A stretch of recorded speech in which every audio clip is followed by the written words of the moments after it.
Welcome to the November 8th, 2023 meeting of the Senior Commission. I will now call roll. Commissioner Ambrosi, Present. Commissioner Crawford, Present. Commissioner Knapp, Present. Commissioner Starr, Present. Commissioner Chang, not present.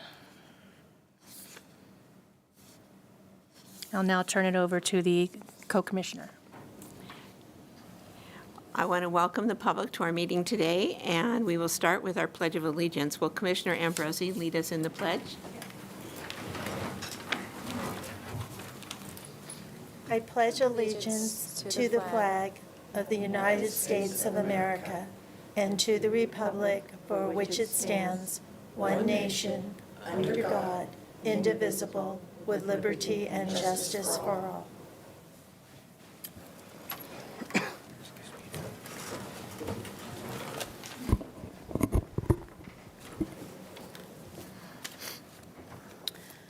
I will now read procedures for public comment. Citizens addressing the commission during public comment are asked to approach the podium and are limited to 3 minutes, unless extended by the chair, and must be regarding items that are not listed on the agenda and are with the city's jurisdiction. The Brown Act does not permit any action or discussion on items not listed on the agenda. No action will be taken on items addressed under public comment. I will now open the meeting for public comments. Is anyone approaching the podium? Please come forward and state your name. Hello, my name is Robert Basor. I was here in February. I live in the Roseville Village Senior Community. It's a 275 home community of over 55 senior. It's in the same campus with a assisted living facility that's Eschaton. At that time, when I came in February, I made you aware of a program we have called an alert team, where we have 20 volunteers who are active in looking out for their neighbors. At that time, at best, this is now in our second year.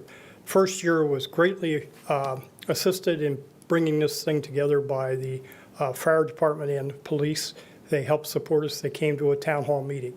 When I spoke to you in February, we had but one small incident, which was a tree went down during high winds, and that was in February.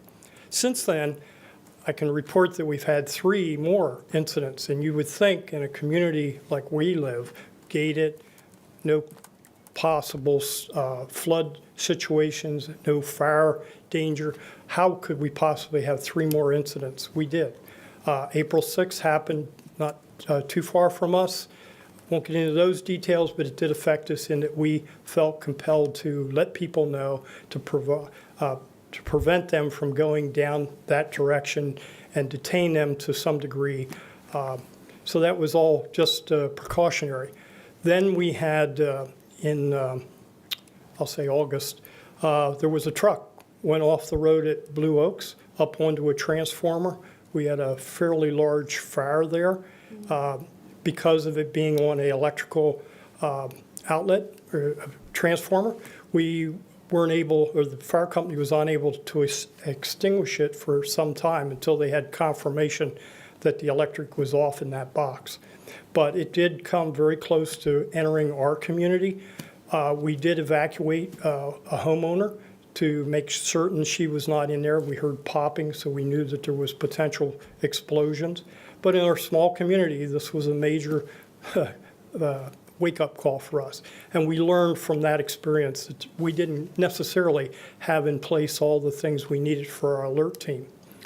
We have since had, that would have been on October 19th, the fire and police came out and we had a live drill where we walked our 15 people through a simulated event of how to evacuate, how to assist, what parameters we have versus the fire and police, how we take command, what they do, those types of things.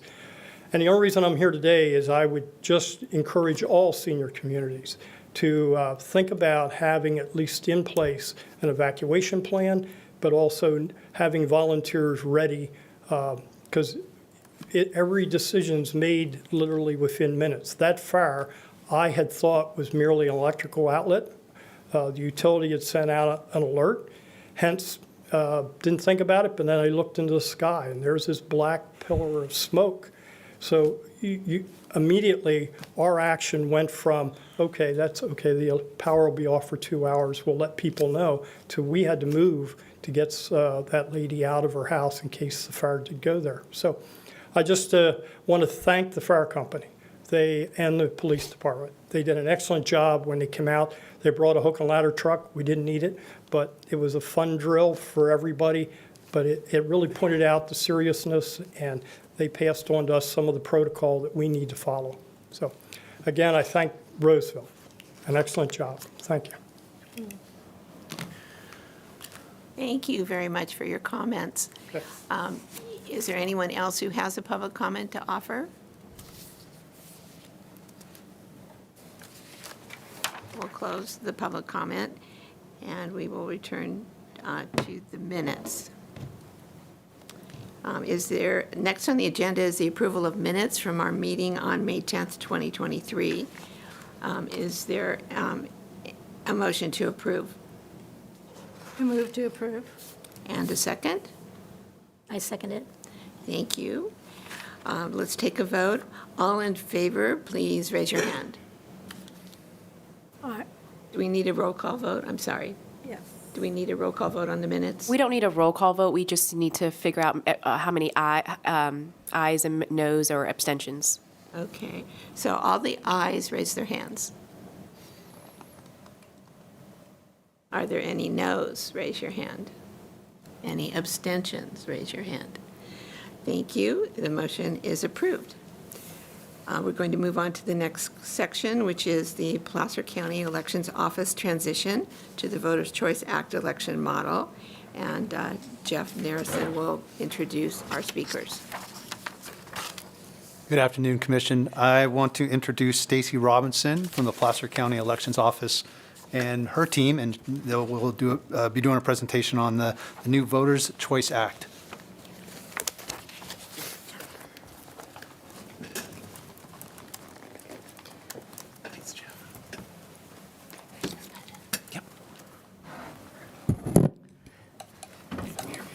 Good afternoon. My name is Stacy Robinson. I'm the Public Information Assistant for the Placer County Clerk Recorder Elections Office. I also am a lifetime Rosevillian, and actually, before I entered the world of the public sector, I came from Eschaton as their communications person. So it's kind of interesting that you're here today. Thank you very much for your time today. We are very excited to be able to share the information about our transition to the Voters' Choice Act election model. The Placer County Elections Office has always provided the best voting experience for our voters, and we believe an essential part of that unique voting experience we provide is the time and the personal attention that we give to each voter, candidate, and member of the public. By transitioning to the Voters' Choice Act elections model, we believe that we are continuing this legacy by utilizing the most efficient and effective election processes available to serve our community. Signed into law by the governor in 2016, the Voters' Choice Act, hereby known as VCA, allows counties to transition from a traditional polling place election model to one that utilizes regional vote centers. In contrast to the traditional polling place model where a voter was required to go to their assigned neighborhood polling place, these new vote centers are open for a specific number of days prior to and on Election Day and allow for any eligible voter to vote in any location.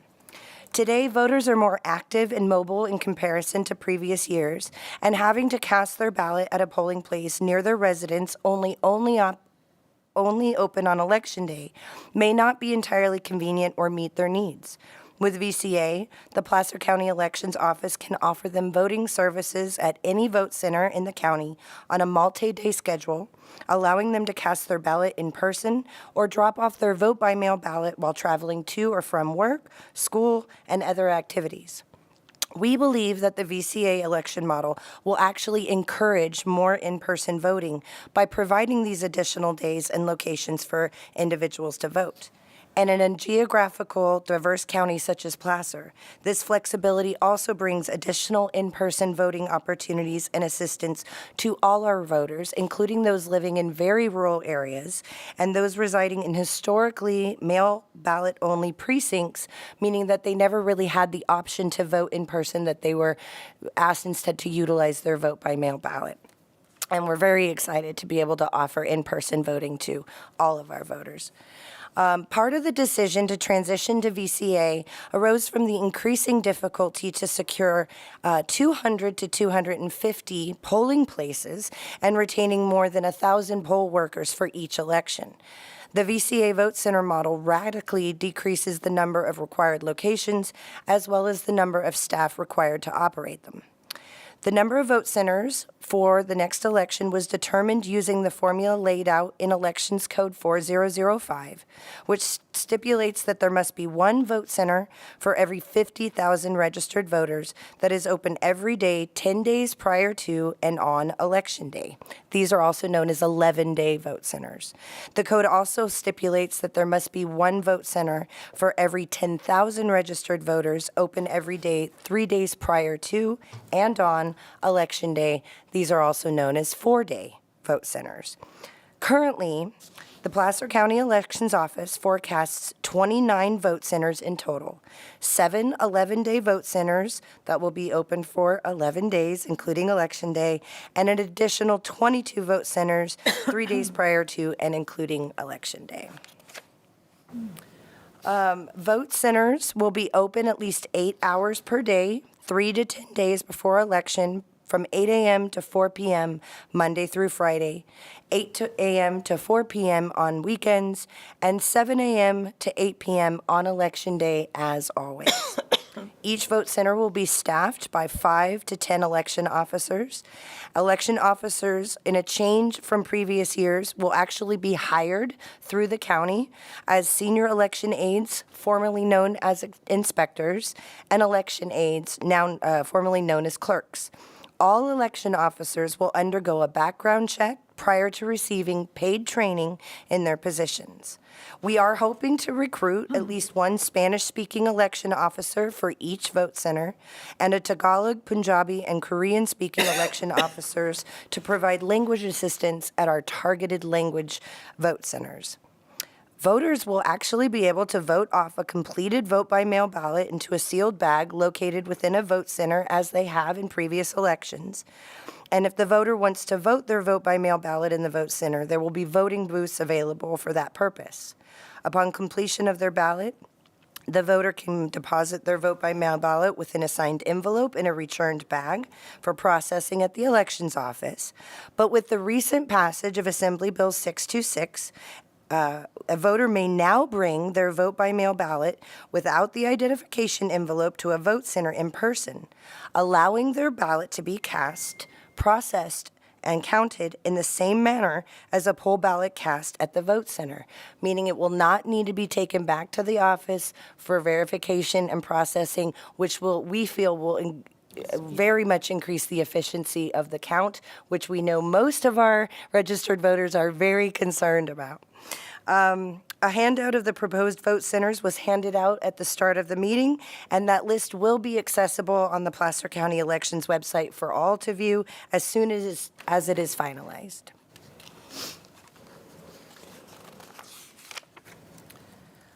So when we were deciding on where we wanted to put our vote centers for the next election, we wanted to take a number of considerations into not just the ones that the VCA put forth to us, but ones that really matter to our residents within the county.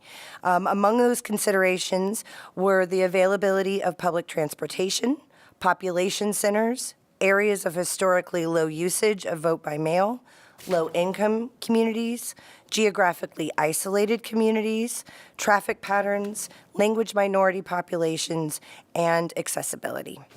To address these considerations, the Elections Office collected and analyzed data from various government sources, including the 2010 and 2020 census, the 2015 American Community Survey, the state of California, the county of Placer, the cities of Auburn, Lincoln, Colfax, Rockland, Roseville, and the town of Loomis. We also utilized data from past elections, including the voting methods used by our voters and familiarity with the area, to select the best locations for our vote centers and drop boxes.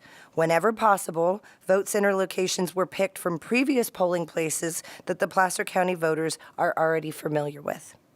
We understand that a location might not be able to meet all criteria, but we definitely made a good faith effort to include as many considerations within each location selection as possible so that our voters will have convenient access to voting resources and vote centers.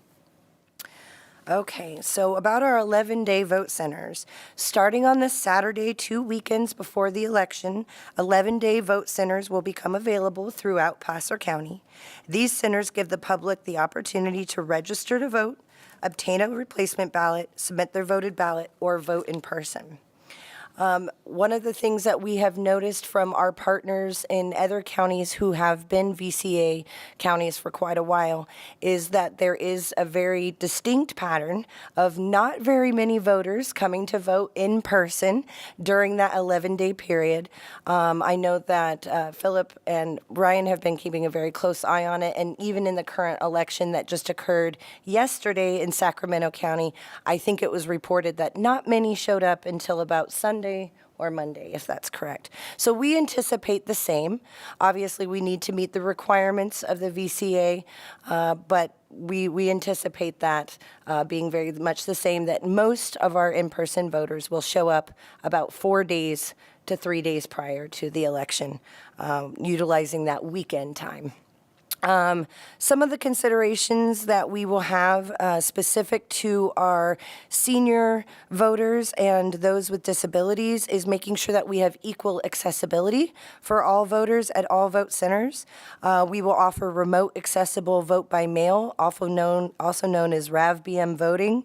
The RAVBM system creates ballots on a personal computer that can be printed and then read by the voting system tabulation scanners. All voters can use the RAV system, but it was originally designed to be used by active military and their spouses, overseas voters, and voters with disabilities, but it is now available for all voters to use. Many people mistake the RAV system for being an electronic voting system, but we all use paper ballots here in Placer County. Every ballot it can be marked on the computer, but then it is printed. It is put in an envelope. It is also included a paper wraparound that goes around the envelope and allows it to be returned to our office just like any other vote by mail ballot. To apply for a RAVBM ballot, a voter just needs to go to the Placer County Elections website, call our office, email our office, and we'll be happy to assist any voter who would like to use the system. We offer election officer training, specifically how to assist disabled and senior voters, including how to offer assistance appropriately and respectfully, how to offer the use of assisted devices such as ballot marking devices, and how to respond to a voter requesting curbside voting assistance. And speaking of curbside voting, we have historically offered curbside voting at all of our polling places, and vote centers will be no different. To enhance the service, we have just purchased a curbside accessible call button that, when pushed, rings into the vote center, letting our election officers know that a voter is in need of assistance. And we are very excited about that development, as are our partners with Disability Rights California and other disability advocacy groups. We will have accessible ballot marking devices. At least 3 ADA-compliant devices will be deployed to each vote center. These devices have assistive aids, including ones that can change text size, color contrast, headphones for listening to an audio version, audio instructions for navigating and marking a ballot electronically, and ports for connecting tactile buttons or voter's sip and puff device. We will also have ADA accessible voting booths, as we always have, that have the same accessible aids. And for those voters choosing to vote by mail, all ballot return envelopes will have a signature guide, which consists of 2 holes, which voters with visual impairments can use to sign an envelope in the proper place, or otherwise have a tactile way to locate the signature line on the envelope. And we also plan on offering language assistance at all. We also, for those vote centers that will not have a bilingual election officer available, we will always have the language line, which offers translation services, and I believe it's 65 languages, Phil? Up to 65 languages. So we will have language assistance at all vote centers, but we do hope to have bilingual election officers in all of our in our targeted languages, and at least one Spanish-speaking one in each vote center. So now that I have spoken at a breakneck speed, I apologize. If there's any questions, or if our elections manager, Phil Tree, would like to add anything, or our venerated registrar of voters, Ryan Ronco, would like to take the floor, I'm happy to pass the mic. Any comments, gentlemen? As you're ventilated, did you say, registrar of voters? Oh, no, venerated. Okay, I'm sorry. Thank you. Good afternoon, commissioners. We're really super excited to be here, and thank you for this invitation to speak to you today about VCA. I don't have much to add. I was smiling this whole time because it's great for me to have so many members of my team that are able to make these types of presentations. We do want to get out into the community as much as possible so that we can let people know about the change that's coming. And with any change, it's difficult to plan for everything, but we do believe that when March rolls around, I think that our voters will be pleased not only with this development, these regional vote centers. They had a taste of it back in November of 2020 during the COVID pandemic. When we couldn't find locations and we couldn't find volunteers. And so we did have 28 vote centers at that time, and people didn't mind traveling a tiny bit further and didn't mind that regional center, which tended to have more people actually there. And with, as Stacy mentioned, the passage of AB 626, we believe that we might actually have more in-person voters by moving to this change and giving people more options. So we're excited about bringing this to Roseville, bringing this to Placer County, and we just really appreciate the opportunity to be able to speak with you today. And I'm sure that Philip might have something he might want to add as well. Good afternoon. Can you hear me? Can you hear me now? Yeah. So I just wanted to add a couple things. Thank you for the opportunity to speak this afternoon. I too am a Roseville resident, although not a lifelong Roseville resident. I'm happy to raise my family here and picked this community specifically. So the first thing I want to mention is I'm not sure that all of the commissioners or those viewing the meeting know that our office has moved. We are much closer to you. Don't hold it against us. We're not in Roseville. We're in Rockland. But the elections office has moved down the hill from Auburn to Rockland. And the elections activity, all of our staff is here in the city of Rockland. We're off of Sunset, directly across from William Jessup University. Anything we can do to help, come into the office. And we are still maintaining a presence for our clerk recorder's office up in Auburn. And at candidate filing time, we will have some staff up the hill in Auburn so people don't have to drive all the way down here. So come and visit us, see the new facility. If you're interested in taking a quick tour, we're happy to do that. We are open. It's been designed with transparency in mind, so you can come into our lobby and literally view every aspect of what's going on throughout the building. Come on down, take a look. The other thing of particular interest to this commission, I'm excited to say, I think this is the first public presentation where I can say this. We have just reached agreement with Sun City Roseville. We've wanted to have a drop box there for a significant amount of time, and the board there has finally come to an agreement with us, so there will be a drop box at Sun City Roseville. It'll be an indoor drop box at this point. We'll see if we can keep twisting arms to get a permanent external one there put in eventually, but we will have an indoor drop box. We just placed that order for a a large indoor drop box to be installed there at the clubhouse. And then the couple more things, we do have a voter accessibility advisory committee. We are always looking for more members and of particular interest here. Voting Accessibility Advisory Committee represents those with accessibility issues, but it also represents the senior population of Placer County. It helps us to approve our voting locations, make sure they're all accessible and they work well, they'll disperse well. They review things like our training program, they review our mailers, our voter information guide pages, those type of things. They help us. And so if anyone is interested in participating in that, give us a call, contact us, take a look at our website, placercountyelections.gov. We have a section on our website that talks about those advisory committees. And then the final piece, and I'll be quiet after that, is we talked a little bit about how our poll workers are now going to be hired, and they'll be hired as election aides. We just late last week, that job posting went up on the Placer County job page, so placer.ca.gov, and individuals who are interested in applying to be a poll worker in one of those 4-day or 11-day locations can apply to be either an elections aide, which is traditionally our clerk position, or senior election aide, which is traditionally our inspector position. And with that, we'll be happy to take questions. Thank you very much for your presentation. It was very informative, and I'm sure we probably have some questions from commissioners. Does anyone have a question?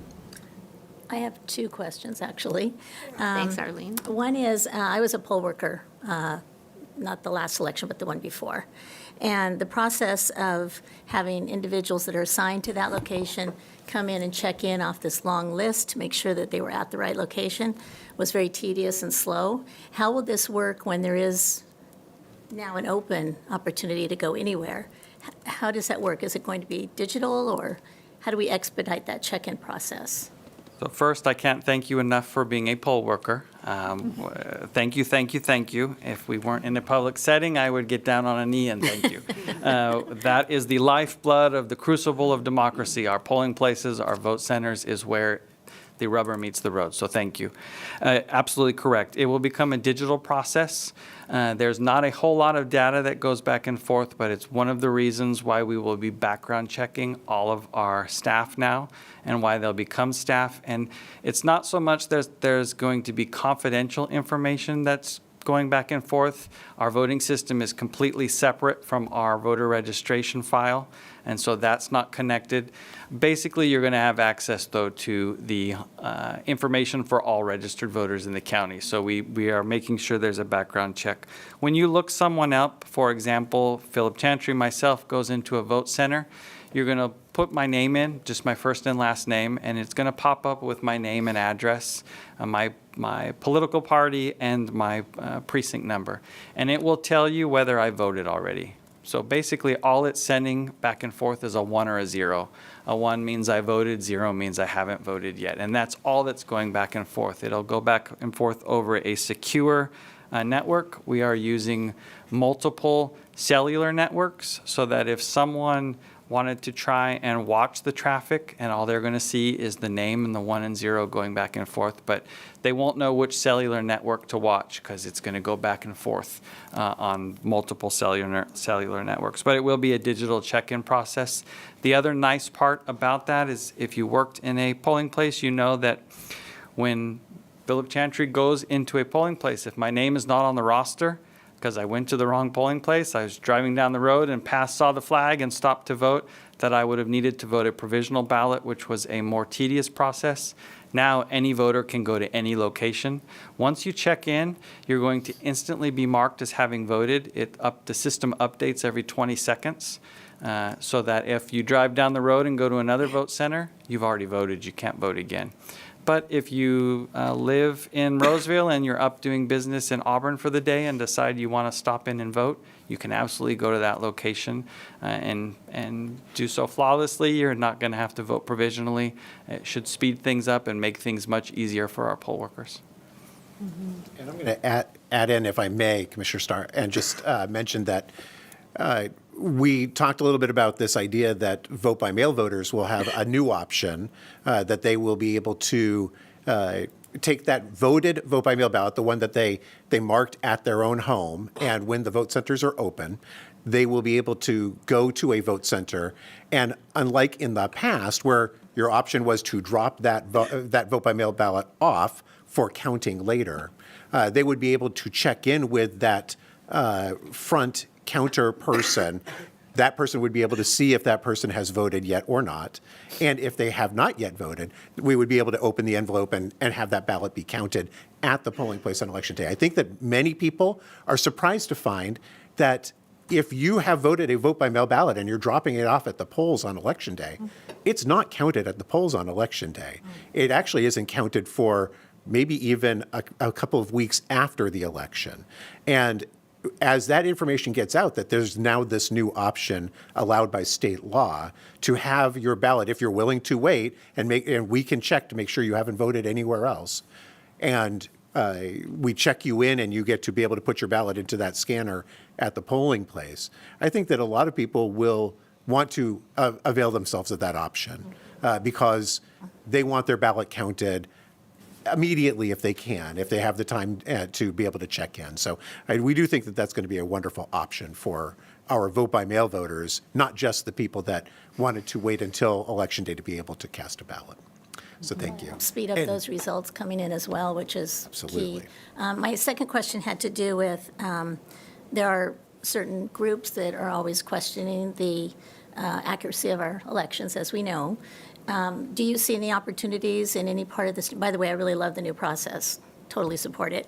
Do you see any opportunities for areas where people might question? I'm thinking of and I forgot the initials, the four-letter word that allows you to print your own ballot, like the military uses. I forgot the name of that one. That's the RAVBM. Yes, that's the one. Yeah, Yes.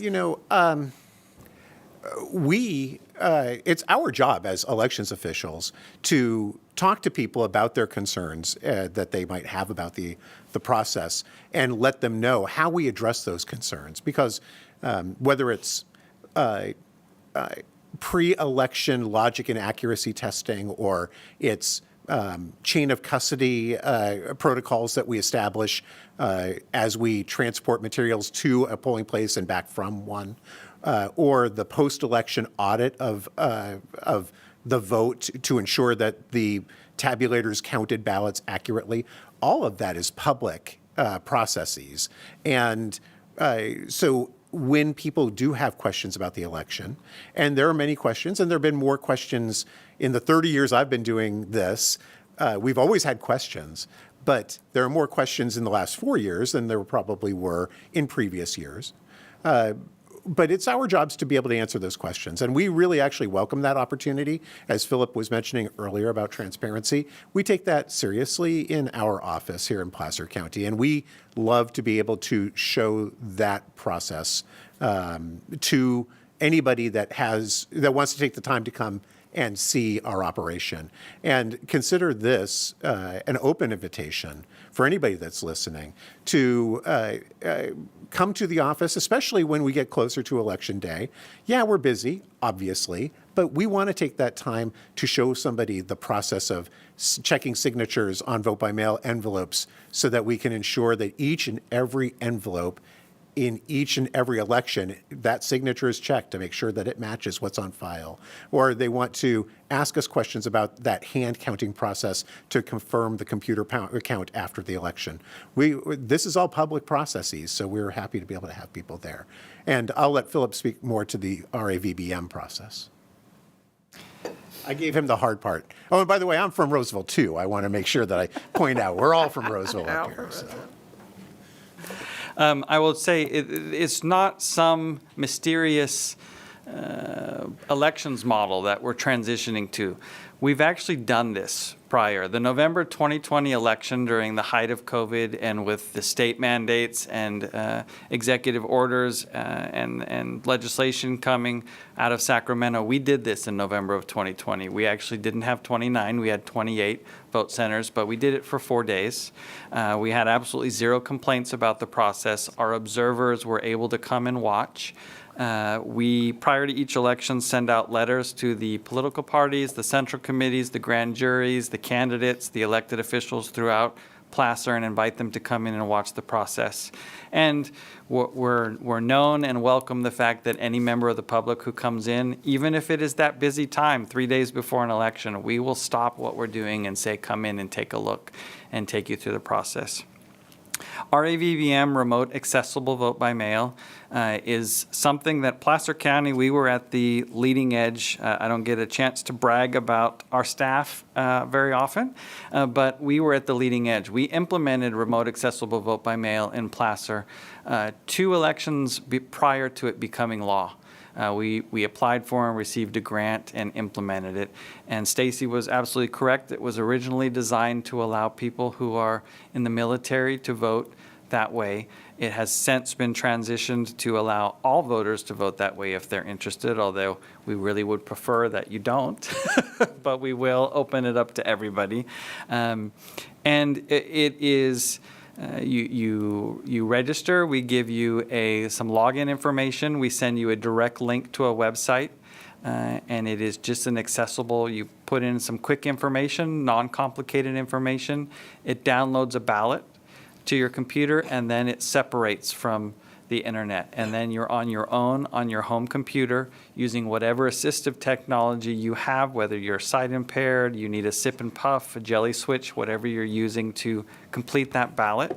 You fill out a ballot, and then using your home printer, you print the ballot out and return it to us, because we do have to have a paper ballot for every voter. Thank you. Thank you. Thank you. I do have a question with a group that has a lot of questions around voting and has a lot of help.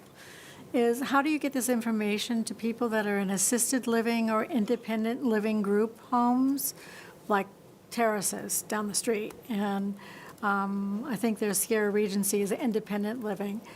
They can get out and about, but they don't seek some of the information that changes, and they don't realize how much easier it'll be for them with some of the disabilities they have. That gives me a chance to make the pitch again for anyone that would like to serve on our Voter Accessibility Advisory Committee. That's one of the groups that helps us create that information, helps us vet the voter education components and pieces, gives us ideas on how to get that information out. Some of the requirements, we have our elections administration plan.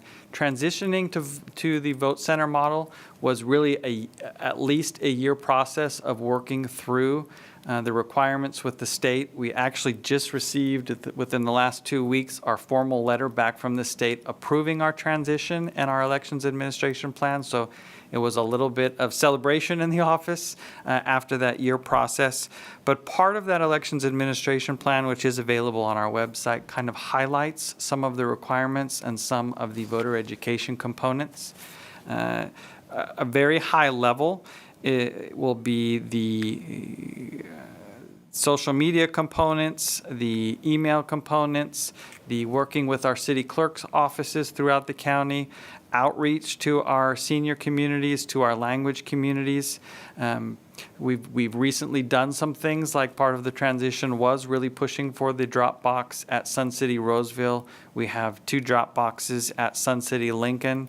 The language communities asked us to put a drop box at the Sikh temple for the Punjabi speaking community, at the Oriental Market for the Tagalog community. So those specific to Roseville things are things that we've done through those committees. The first thing that'll happen is we'll send a voter information guide out to every voter in the county, and that voter information guide is the really well put together piece of information that you get, but it will have all of the information in there, very direct pages in there about changes to our voting system and what you need to do, and that type of information. We also will work with the county. We plan on some paid advertising. One of the challenges for us previously is that Sacramento County, who we share a media market with, was Vote Center, and Placer was not Vote Center. So we used to share that media market and do some joint advertising, and we kind of had to sever that for a while. We will be able to go back to doing that again, to share that, because our locations are going to open at the same time frame. First will be the voter information guide. Then when we mail a vote-by-mail ballot out to every voter in the county, including obviously those living in assisted living facilities, that is not just a ballot. Included in that is all of the information about how the various ways to return your ballot. I don't think people realize we have just significantly increased our drop boxes throughout the county. We will have over 30 drop boxes staffed by our election staff that goes out to those secure boxes every day in teams of 2 to bring those back. So you'll get the vote by mail pamphlet. And then we are going to follow that vote by mail ballot up with a full page, 8.5 by 11, full color mailer that goes out about a week after the vote by mail packet, and it's going to say you should have received your ballot by now. It's going to emphasize the changes to our election again, and it's going to let you know the ways to return your ballot, to vote in person, to go to a vote center, to go to a drop box, or to get a replacement ballot. So very high level of how we plan on doing it. There's much more than that in the elections administration plan on our website. And hopefully we can work with a lot of facilities to have them plan routes for driving members of senior communities to those locations. The reality is that in our traditional polling place model, we were starting to lose our senior facilities because the idea of having the public be coming into these facilities and bringing germs and it was becoming problematic. Just like we were losing schools because of strangers on campus, and we were losing churches because of the politics of the day. So we were starting to lose some of these facilities. So hopefully we can work with the facilities to let them know where close vote centers are, and they can plan routes. Or we can work with Placer County Transit on some of that as well. That'd be a great idea, because there are people with a lot of questions, because they hear it coming, but they don't know what it is. You're right. And what their options are. Thank you. Questions from Commissioner Chang or Ambrosi? I have one quick question. Sure. Is that okay? Yeah. Well, first of all, I'm excited. I think it's a great idea. I do have a question about when people, I could see where you bring your own ballot in and you have it in your hand and you go to any of these locations. My question is when someone doesn't bring their ballot in, how do you know which ballot to give? Are there all different ballots because of the districts, or how? It's a great question. And in this new plan, this new method, Voters' Choice Act, we will have a ballot on demand printer at each location. Okay. So when a person comes, and let's say you're a Tahoe resident, but you happen to be in Roseville for the day, and you see your polling place and you figure, I'm going to go ahead and vote. The county says that I can now vote anywhere in the county. Then you would be able to, once you check in, we check to make sure that you haven't voted somewhere else. We would be able to right there print that particular ballot for that voter. Okay, Yeah. thank you. So, yeah, you bet. Yeah. It's a great question. Thank you. Commissioner Chang, do you have any comment? Oh.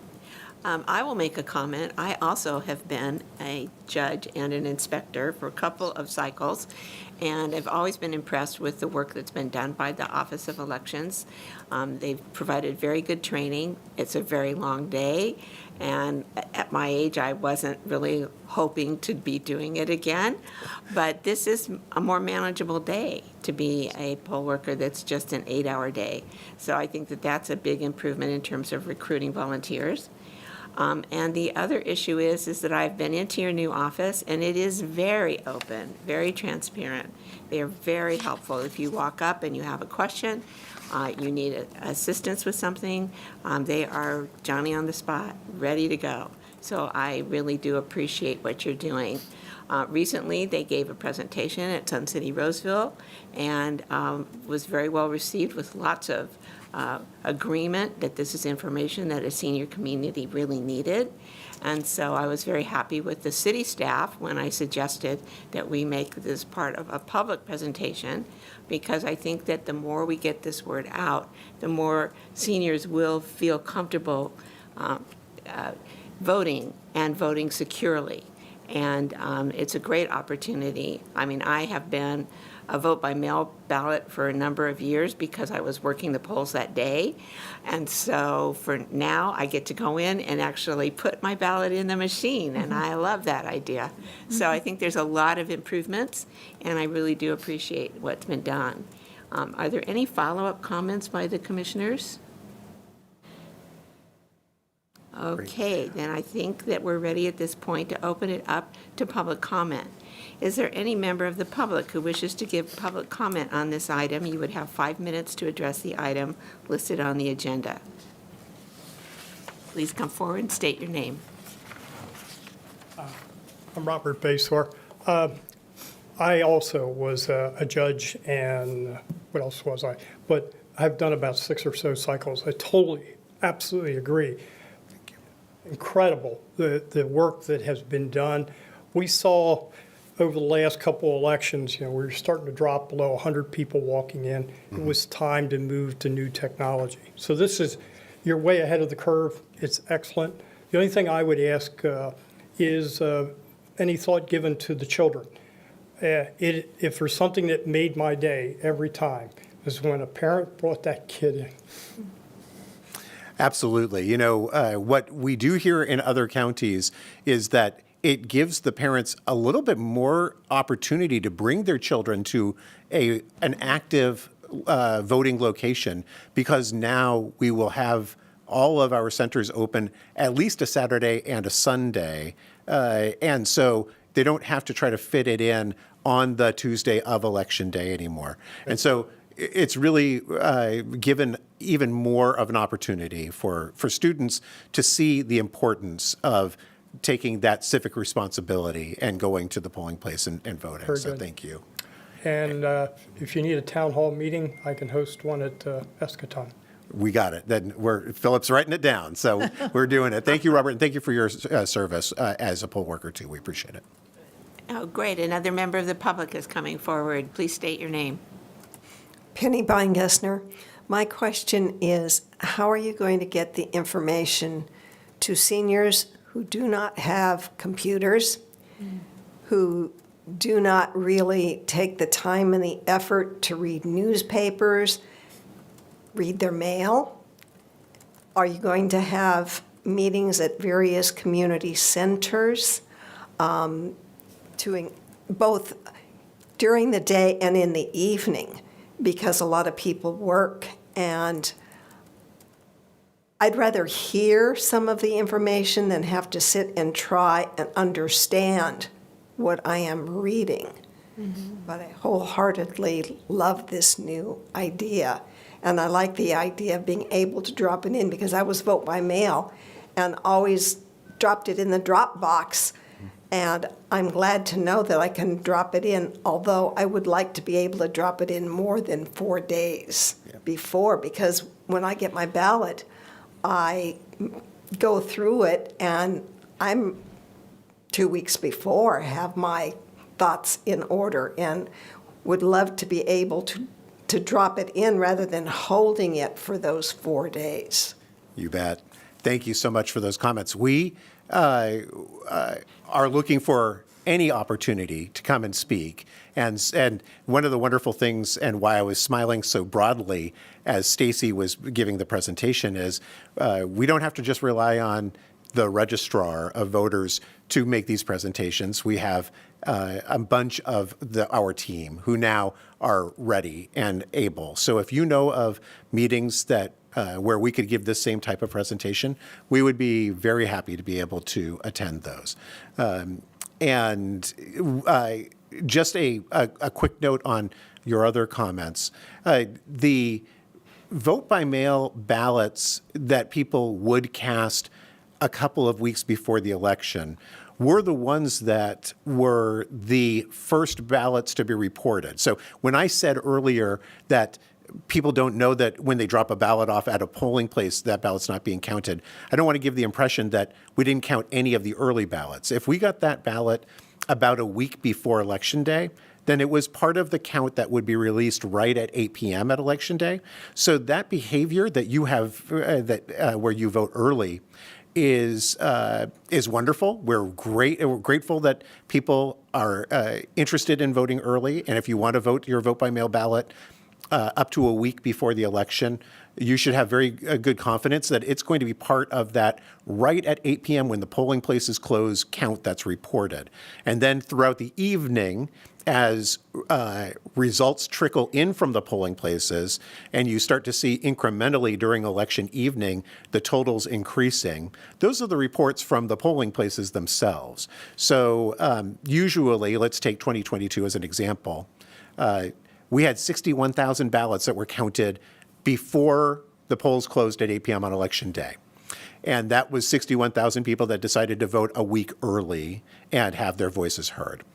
And then throughout the evening, we had another 16,000 ballots cast as traditional polling place ballots. And that means that of the 184,000 people that voted in that election, 107 or so thousand ballots weren't counted until after Election Day. And those are the people that were dropping off on Election Day or maybe mailing the ballot in within about a week before Election Day occurred. So keep those good habits, or take advantage of this new law and go to the polls up to 11 days before and drop off your ballot if you wish. Go through the process of checking in and put it through the scanner. But you don't really have to change your habits if you still want to make sure that your voice is heard the way that you have been doing it. So thank you for that comment. Are there any other members of the public who wish to comment on this item? If you'll indulge me, one more thing. I just want to introduce our student intern, Mason Gray, who's here in the audience. Mason, you have many more years before you're going to be on this commission, I understand, as a student intern. But having said that, he is the one that helped to put together a lot of these materials, and we just thank him for being a part of our office. So thank you.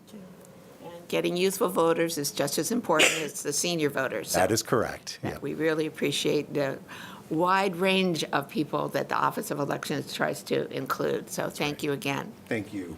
So we are now closing public comment on this item. And the next item is the Commission and Board Consolidation Proposal. And Jeff Narrison will be our presenter.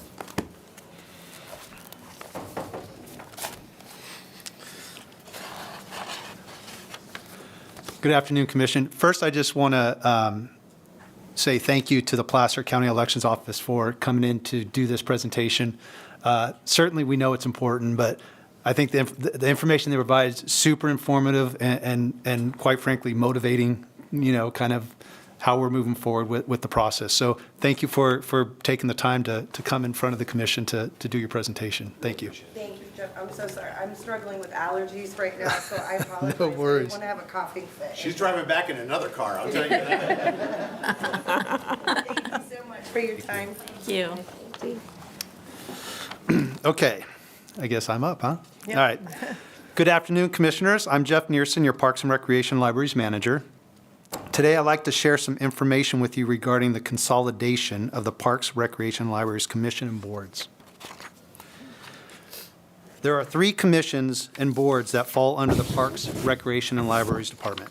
The first is the Parks and Recreation Commission. The Parks and Recreation Commission is a 7-member commission plus a youth commissioner. The Parks and Recreation Commission meets monthly. The Library Board is a 5-member board plus a youth commissioner. The Library Board meets bi-monthly in January, March, May, July, September, and November. And the Senior Commission. The Senior Commission is a 7-member commission, and the Senior Commission meets quarterly in February, May, August, and November.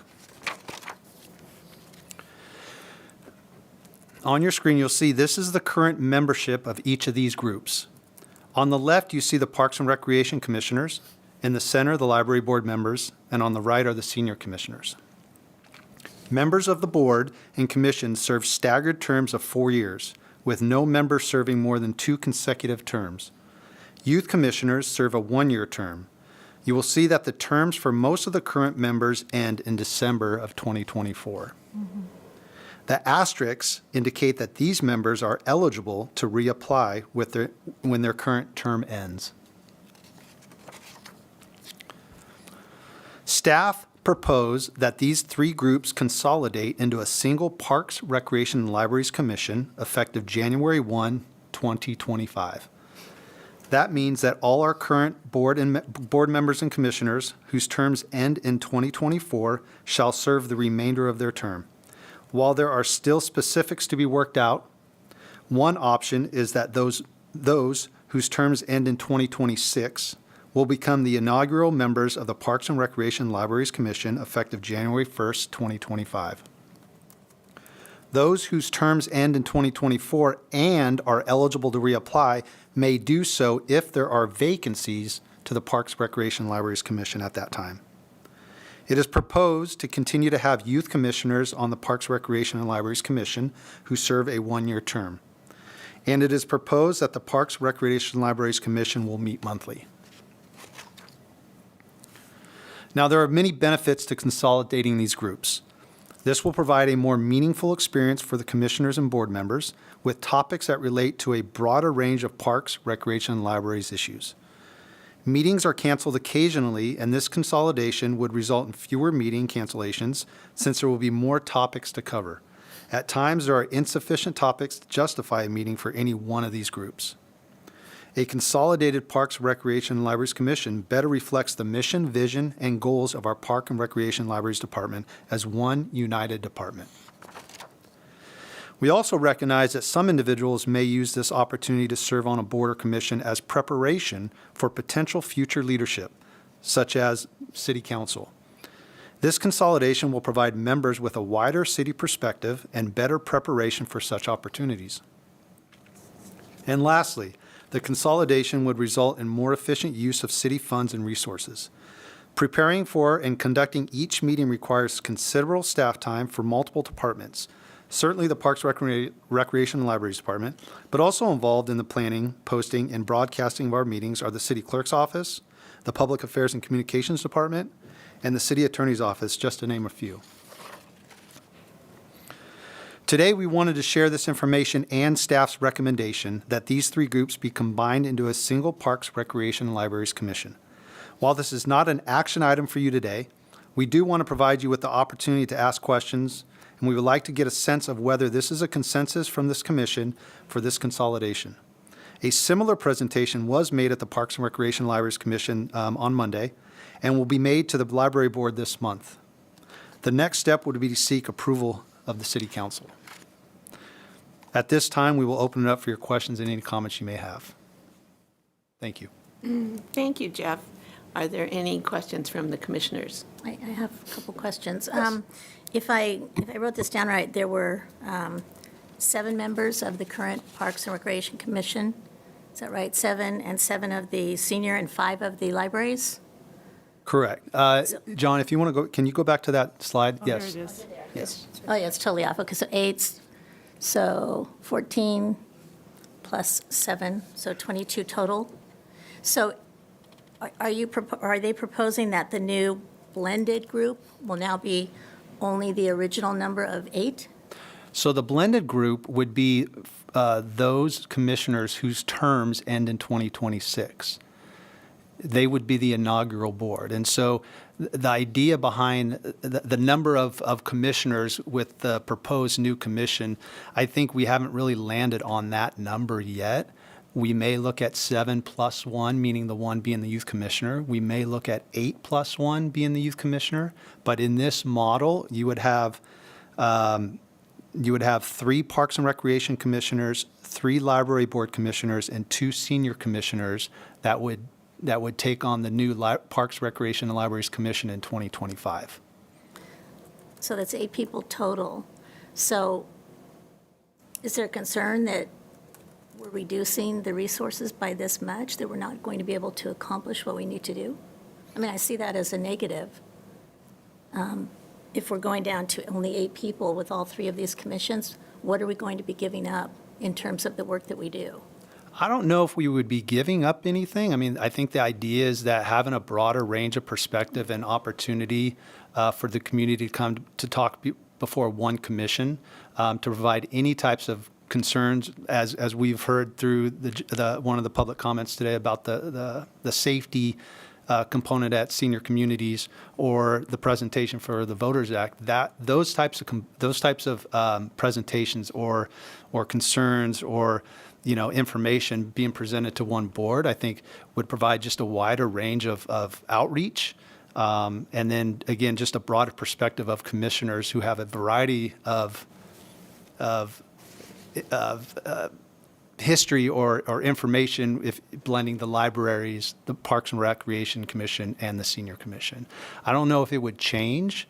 The other benefit too is, as we know, for the Senior Commission specifically, we meet every 3 months, right? And so, unfortunately, last meeting we didn't have anything on the agenda, so we canceled. So it's been 6 months since we've met.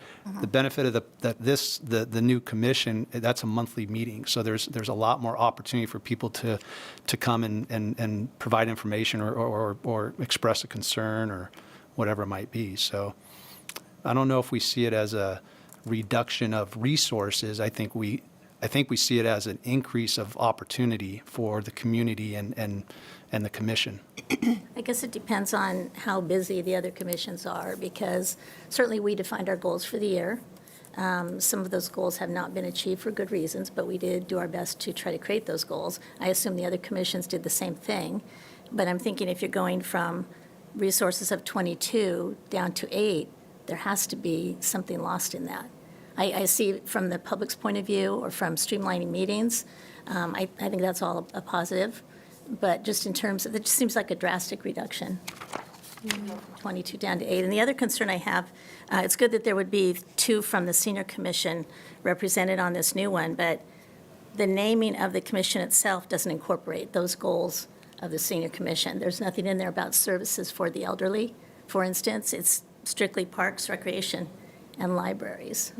Doesn't represent what we've been doing as a Senior Commission in terms of identifying resources and services for the seniors in our area.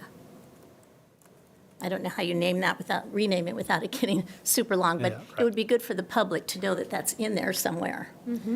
I agree. And I think that's very important, because I hate to lose the fact that we've been able to focus in the past when we look at because I was one of the ones that wrote up all the things that we had completed and done over the years, to recognize it, because you kind of forget it as you move on. The one good thing that might be happening is that we won't lose momentum, because in the Senior Commission, we actually wanted to meet more often, because there was such a space of time, people would lose momentum in what they were working on. So we actually incorporated workshops, extra meetings. So that can still be done.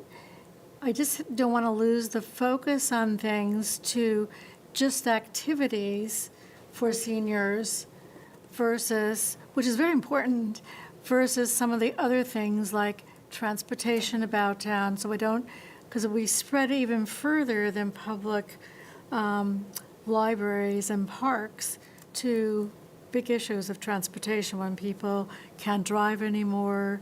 I had many questions. Why do they give special rides to students and not elderly people, so they can get used to riding on a bus or know how or feel comfortable, even though we have people assigned to work with them?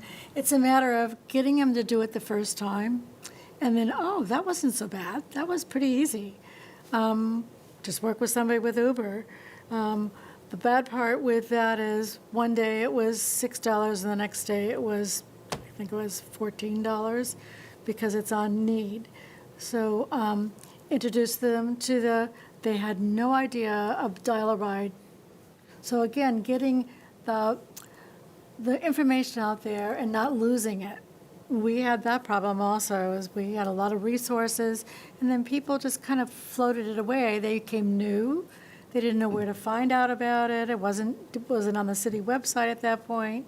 So if we continue to leave room for that always, and about those seniors, we need to get the information to them. It's more about them being able to look for or find a place to look for the multiple resources that we do have in Roseville that sometimes they don't realize. So, and it's not always the elderly people, it's their kids.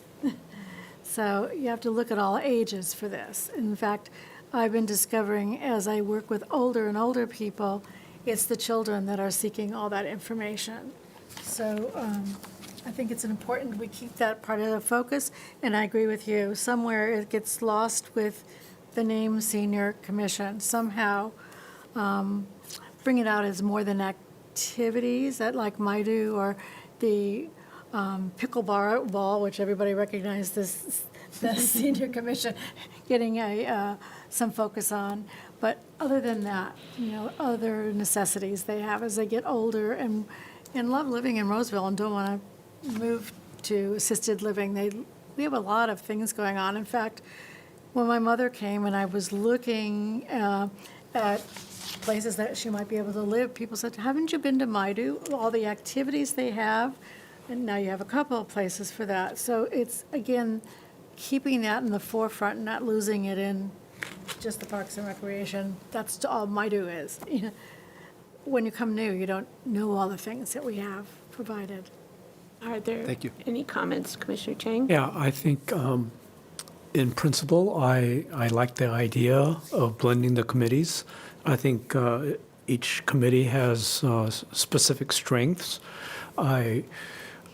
It would be certainly important that we don't lose the perspective of the individual committees when in a blended committee. So I think that's something that needs to be worked on. I'm just wondering, as the number of committees that you need to support decreases, would the blended committee then have more resources to communicate information by different sources, be able to actually have maybe a dedicated media person or anyway, more resources to support a blended committee? Yeah, I think it would. I mean, I think the resources, with the commission, you talked about kind of the blended committee and the different perspectives. I think that's going to be extremely important as we move through this process. But I think, similar to what I think Commissioner Starr and even Commissioner Knapp said, was making sure that, the community understands that this new commission, Parks, Recreation, Library, Seniors, whatever we tend to call it, that this is a commission that's also a resource for the library folks and for the senior community too, that it's kind of this one-stop shop that they can come and have an opportunity to voice an opinion, a concern, and then get that support. I think we're, as I said earlier, we're still kind of working through the details with this. So that's why, your feedback and suggestions and ideas are super important as we start to formulate what this might want to look like. So, Commissioner Ambrosi, do you have any questions? Yeah, I have two things. I kind of agree that the name should be looked at. I think the consolidation is good. But somewhere senior has to be in there or something like that. And the second thing, as we go forward, if my understanding is correctly, two people who have terms don't expire in '24 will move to this commission, so we will have two representatives. Okay, so my thing would be, is that a guarantee we'll always have two representatives from the senior area? That's the other part I'd like to see kind of finalized, like, it looks like the youth commissioner is there a year, and it's written. I think I would like to see the senior commissioner term, 2 spots okay. dedicated, if we're going to be joining. I mean, this is just my perspective. I know it's not, it's just an idea. But That's what we're looking for. I think those are great I'd hate to ideas. see, I think, you two will go, and that's great. But I don't want, when your terms are up, that all of a sudden, nobody's from the senior commission, and it's, yeah. I appreciate that, and you're absolutely right. If we move forward with this, I'll tell you that the responsibility of the commissioners that sit up there moving forward, every single one of them's responsibility will be seniors parks, recreation, and libraries. So I appreciate your comment. I mean, I think moving, at least in the beginning stages, to have those representations and to kind of provide that knowledge of kind of how the commissions have performed in the past and some of the issues and some of those conversations will be valuable. But the expectation, I believe, will be that everybody on the commission will will be responsible for all those areas. And so, and then over time, as folks attrition out and new folks come on, I mean, that expectation will be set. So, but I think going forward, at least in the beginning, will be very important that there's different perspectives coming from the And different will they commissions. be chosen the same way they're chosen now through like, you apply online and then the city council reviews it? Is that still staying the At this same? time, yes. Okay. Yes. My comment would be that I pretty much appreciate Commissioner Ambrosi because I replied to Jeff with a plan saying that we should have 3 from the recreation and 3 from the library and 2 from the seniors. So I was really pleased to see that that was part of the presentation today. I think it's important to keep senior designated position, and I think that it's important that they look at the possible expansion from 8. It's going to cover a lot of territory, parks, recreation, libraries, and seniors. So maybe an 8-person commission is not quite sufficient. Maybe they could expand it to maybe 10. And then that way you would have a designated, at least 1 or 2 designated from each of the 3 primary areas that are involved in the work of that commission. And then have several at large, so that their at-large could represent the whole community. And obviously, we've designated a youth commissioner as well. So it seems to me that this has a lot of potential to be very representational and work very much in combination. Having multi-generational activities through Parks and Rec and the libraries is very important in our community.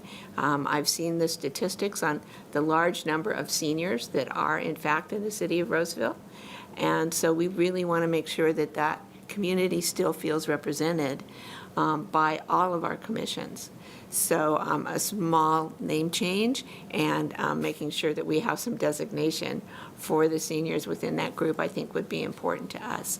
Are there any, at this point, I think we have to open it up for public comment. Is there any member of the public that wishes to give public comment on this item? Please state your name. Penny Beingessner. Several of you don't know, but I have been on the Senior Commission, and I have reapplied to come back to the Senior Commission. And I appreciate the combination of all 3 commissions, but I would like to see 3 seats designated for each of the commissions that were named in the consolidation so that people can see they are being represented, that seniors are being represented. One of the things that I was very involved with when I was on the commission was getting Roseville named to the World Health Organization's age-friendly city. The city now works in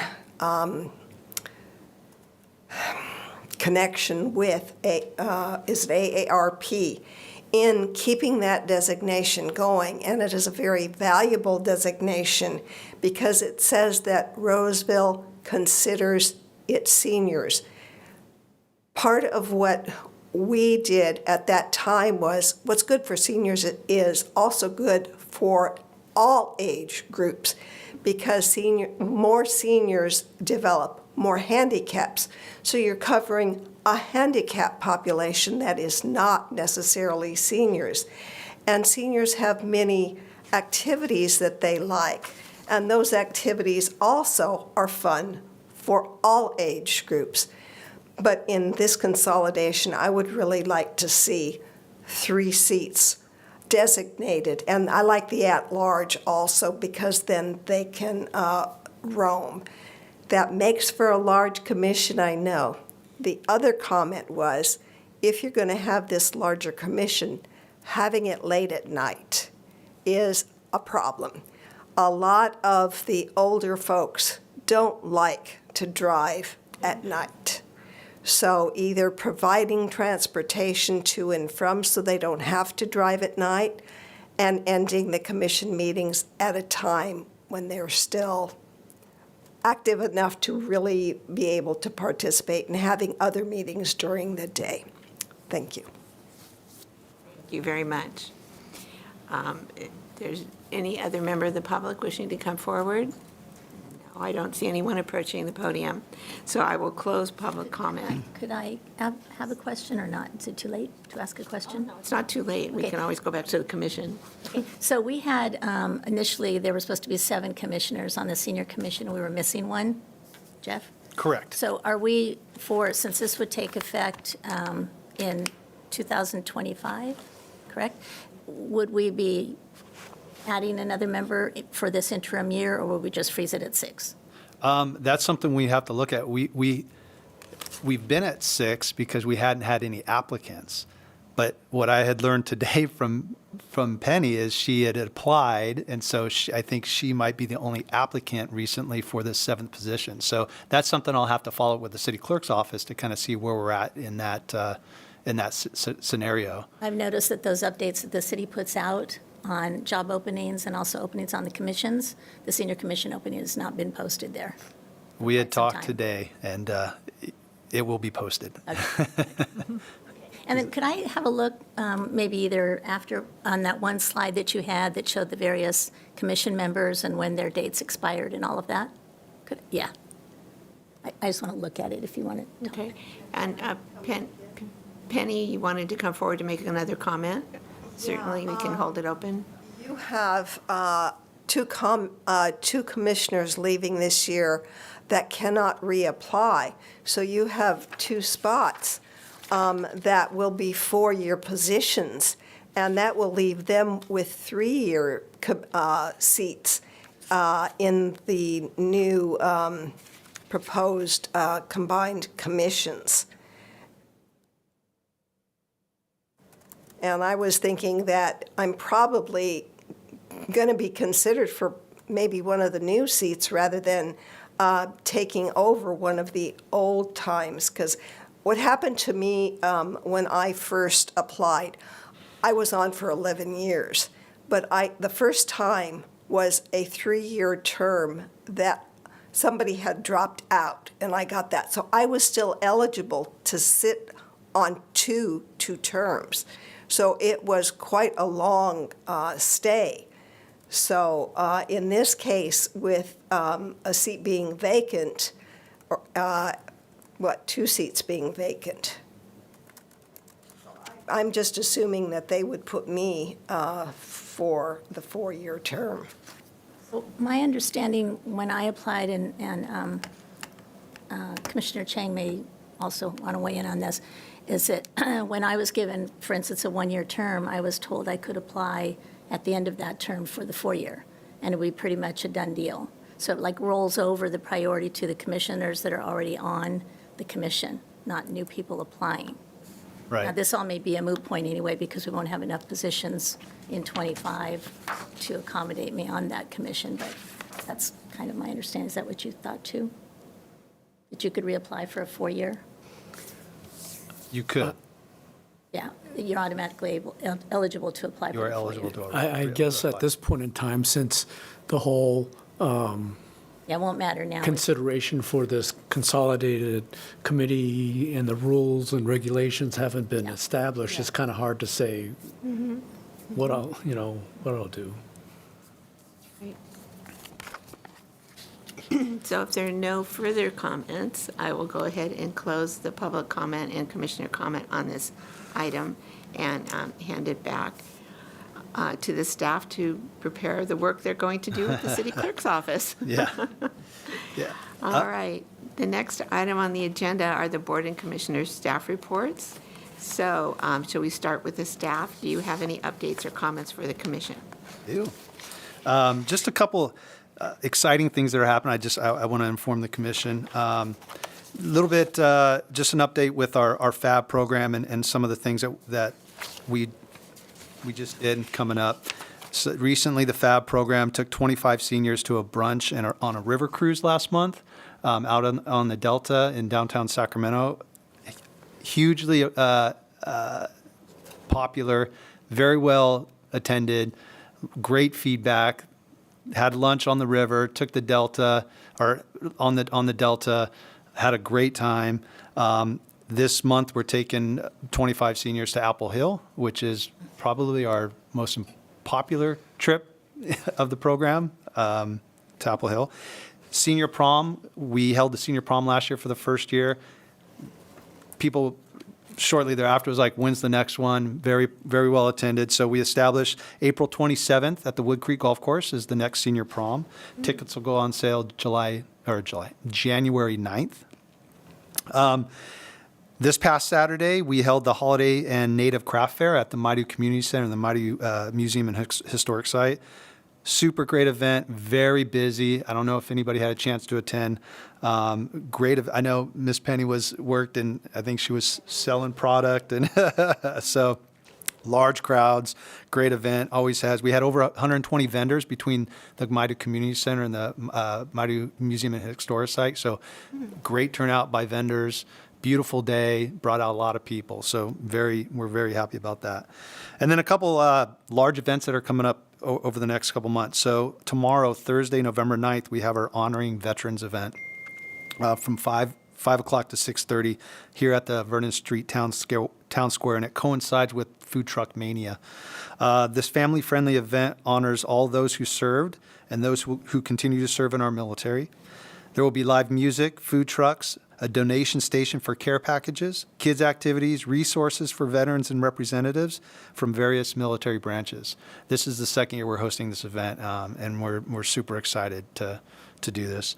And then want to just inform the commission of some of our holiday events that are coming up, super popular. We have the Turkey Trot Fun Run on Thanksgiving morning, have approximately 3,000 runners that come out every year to run that event. And then we have our downtown holiday celebration here on Vernon Street Town Square. So starting off with the Tree Grove on Wednesday, November 29th at 6 p.m. The Vernon Street Town Square will be lined with trees decorated by local businesses and schools for you to enjoy and vote on your favorite tree. There'll be kids' craft stations, live music, food, treat vendors, and of course, Santa. Most popular attendee. The Christmas tree lighting will be officially lit on Thursday, November 30th, starting at 6 p.m. There will be various food, treat, craft vendors, cookie decorating, kids' activity zone, and much more surprises. And of course, Santa will be in attendance. And then finally, the North Pole Tavern. We're bringing this back. We'll wrap up the holiday week on Friday, December 1st, from 6 to 8 p.m. with a toast to the holidays. Come try Santa's favorite wine and brews. Listen to live music. Check out Cousin's Maine Lobster Food Truck. And this is a ticketed event. It's a $10 ticketed event. So, and that wraps up my staff report. It's a lot. Great. Thank you very much for that information. And the holidays are always a busy time. And luckily in California, we generally have pretty good weather through that. So it's very, very nice to be able to celebrate. I'm going on now to the commission members' report. Why don't we start with Commissioner Ambrosi? I don't have anything to report. Okay, Commissioner Chang. No, I have nothing to report. Okay, Commissioner Starr. Jeff and I and Commissioner Chang were working on the survey. I don't know what the status is of that. We gave feedback on questions, but I don't think it's gone out yet, has it? I appreciate you bringing that up, and I apologize. I neglected to forget that on my staff report. It has gone out. We put it out 2 weeks ago, I think. We put it at some of our facilities through the FAB members. We missed the deadline to get it in this FAB newsletter with the QR code. It will go in January into that. And it's 15 questions, there's 10 questions, 12 questions, and part of it focuses on FAB members and kind of programming and events and, what do they like, what do they attend. It kind of helps us steer what's popular and where we might need to go. And then half of the survey talks about the senior commission, really kind of reaches out, do the seniors know about the senior commission? Do they know where they can get information? Do they know that they can, watch the commission, come to the commission, provide feedback and updates? So we're excited to get that feedback. We'll probably close that like in February or March, synthesize that information, and we'll bring that back to the commission with those results. And then the team, our team internally, will start to develop a plan around the outcomes of that survey. So. The reason why we probably need to keep that name in that new combined group somewhere so that we don't totally lose it. Yeah, important, depending on how many actually participate in the survey. Correct. May make a big difference or not. And then the other item was we had talked in our initial goals about updating the website to have little bios, starting with the top two, chairman and co-chair of our commission, with a little bio about those. And I believe last time Jeff got back to me, the city had that on hold a little bit because of updates pending on the website platform that was going to be rolled out. And maybe this is all, again, part of the further changes that are coming with the combining resources, but. Correct. So- You're right. I think We're not doing that now, right? Not We're at this seeking moment. that. Correct, Okay. not at this time. And no other web changes right now, so. Correct. Those are my only updates. Thank you. Just a question in regards to this FAB newsletter. One, just a personal point of view, is I used to be on the email for the FAB newsletter, and it just dropped out, so I don't know if that happens very frequently. Number two is, where do you get all the emails for the FAB newsletter? Do people have to specifically request the FAB newsletter, or is it just sent out to some database you have? largely members or folks at the facilities will opt in to receive emails for the FAB newsletters, or we utilize the database for those who participate or register for FAB programs. We utilize that database to send out the FAB newsletter. So there's an opt-in, and we utilize registration data. Yeah, I'm just wondering, in regards to that opt-in, I'm just thinking that maybe it should be an opt-out, that if we have a good number of seniors in a database, we just send it to everybody, and then if they want to opt out, then fine. I think then that allows a greater reach for the newsletter. I think that's a legal question that we asked earlier on, and from what I heard from the FAB people, they did not want to go down that road because of liability. Yeah, I think one Stick of our with an opt-in. practices too is we really try not to send marketing or information to folks who don't request it or don't participate in a program previously. That's just been kind of normal practice for us, because we have so much information that we send out. We don't want to overload folks with a bunch of information, like marketing information. So we try to be strategic, and so that's kind of our first, our FAB members who've registered as FAB members, those who participate and have registered in senior-related programs, and then those who just go, write their name on a clipboard, and we utilize that email to send them the information. So that's our current practice. We did have at the Placer County Health Fair, we had our booth right next to the FAB booth. We planned for the next fair that they have, we want to get a little bit more dynamic of a booth going that would really capture people and get them to draw into our messaging. But we did have a sign-up sheet for information that they wanted to hear back from the Senior Commission on, or information on a specific issue with the Senior Commission. They could write that down. I captured that information. And I also took the liberty of soliciting FAB signups. And I gave that information over to the FAB people. So we got about less than 10, but we got something at least, so. And I'll tell you, our FAB membership has increased. Hopefully for those, as a result of those efforts, but just, I think we're seeing, and, I think we're just seeing more people come through the facility and more people ready to come back and participate in programs and be around other people. So, which is a great thing. Yeah. So. This is a wonderful newsletter. I love it. So cute. So well done. Yeah. So do you have any comments? No. Bobby, no comments. Okay. I'm pleased to have been able to step into the co-chair position today. It wasn't too painful, and I thank staff for their very helpful outline of when I needed to talk and not talk. Really very good to have that. I think that we have a very diverse senior population in Roseville. We have people who are living in communities like I live in Sun City, Roseville, which kind of take care of many of their own needs within their community. But then we have other parts of the city with substantial needs that this commission needs to be looking at, and the city does want to provide. So I think there's a great opportunity here for us to move ahead. And I think we've given you some really good feedback on what we think would make a better future consolidated commission.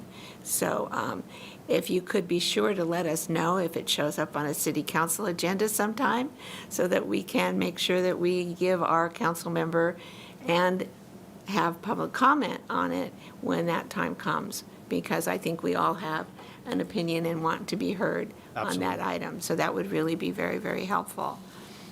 I think we are through with the agenda.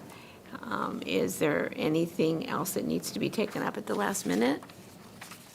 No, I don't see any questions. So I'm going to ask for a motion to adjourn. Adjourn. All right, and a second would I'll be? second. All right, we have a motion and a second. All in favor, raise their hands. Any opposed? No opposition. So at this point, our meeting is adjourned. Thank you so much, and thank you to the public for watching us and making sure that maybe next time you're going to come in and be part of our audience, and people can approach the podium and talk to us directly. Thank you so much.